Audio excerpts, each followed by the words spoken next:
Richard Angelo is a serial killer who was a nurse that was labeled an angel of death with 25 known victims from September to October 1987. His victims include men and women patients, but poisoning with provolone and anthracis in Long Island. He was 61 years he he was 60 he got 61 years to life.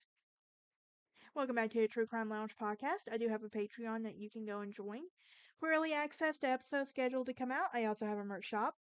For all your true crime gear, for any updates on my channel or podcast, you can find me on Twitter, Instagram, Facebook, and Twitter. With that being said, let's dive into today's episode. Today we are going to be talking about An Angel of Death by the name of Richard Angelo. Angelo was 26 when he went to work at the Good Samaritan Hospital in Long Island in New York. He had a background of doing good things as a former Eagle Scout and a volunteer fireman who had an out-of-control desire to be recognized as a hero. Unable to achieve this level of praise he desired in life, he came up with a plan where he would inject drugs into his patients at the hospital, bringing them to near-death state. He would he would then show a heroic capabilities by helping serve his victims, impressing both co-workers and his patients with his expertise. For many, Angelo's plan fell deathly short, and his several patients died, and he was able to intervene with deadly injections. Working the graveyard shift, he was able to he was put in a perfect position to continue to work on his feelings of inadequacy, so that he uh so much that during his relatively short time at the Good Samaritan, there were 37 cold blue emergencies, only 12 to 37 patients that lived to talk about their near-death experiences. Angelo was not swayed by his inability to keep his victims alive, continuing injecting these patients with a combination of paralyzed drugs, sometimes telling the patients that he was giving them something that would make them feel better.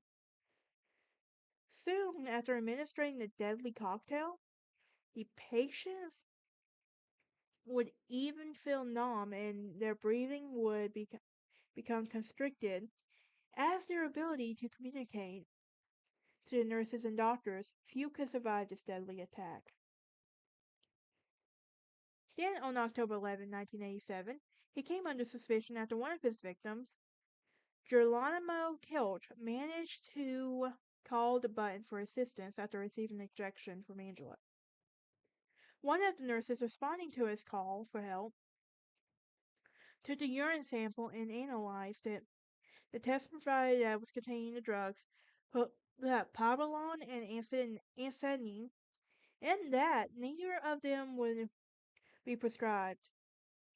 The following day at Angelo's locker, the police searched and found vials of both drugs, and Angelo was arrested.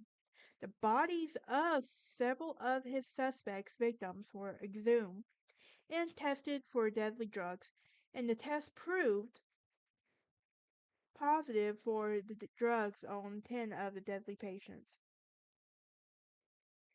Angelo eventually confessed to the murders and telling them that he would t- tape the interviews, that he wanted to create a situation where he could feel like he had caused some respiratory distress or some problem and do suggested intervention, or whatever come out looking for him.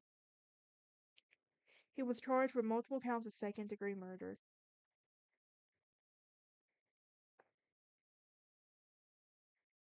His lawyers fought to prove that he suffered from a dissociative identity disorder, which he was able to dissociate himself completely from the crimes that he committed and was unable to realize the risk of what he had done. In other words, multiple personalities could which he could move in and out of, unaware of his actions.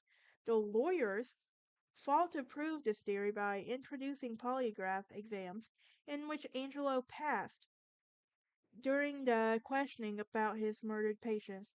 The judge, however, would not allow the polygraph in the evidence of the court. Angelo was ultimately charged and convicted of 2 counts of deprived indifference of murder, 1 count of second-degree manslaughter, 1 count of criminally negligent homicide, 6 counts of assault, and with respect to 5 of the patients, was he was sentenced to 61 years to life. Angelo worked as the good Angelo worked at worked as a nurse at the Good Samaritan Hospital in Long Island. By the time he was caught, he had killed 25 patients. As a ploy for attention, Angelo came up with a plan where he would inject drugs into his patients in the hospital, bringing them to near-death states.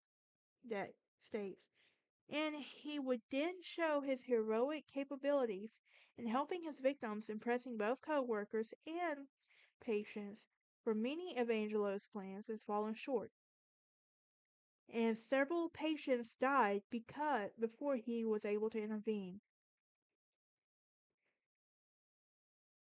During his short employment with the Good Samaritan, there were 37 cold blues. Angelo was not apparently swayed by his inability to keep people alive, though. On October 11th,